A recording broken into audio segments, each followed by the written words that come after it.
गुण एवं जीवनर आदर्श कौन हवा दरकार, जीवनर सिद्धांत कौन हवा दरकार एवं तार व्यवहारिक ज्ञान कौन हवा दरकार, यह ऋग्वेद वर्णना करागला।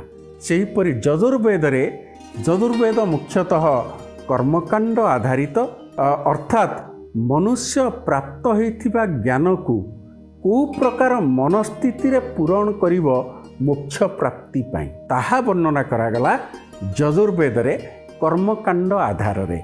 किंतु पर्यायटी अंतिम पर्यायटी रहिला कौन मोक्ष।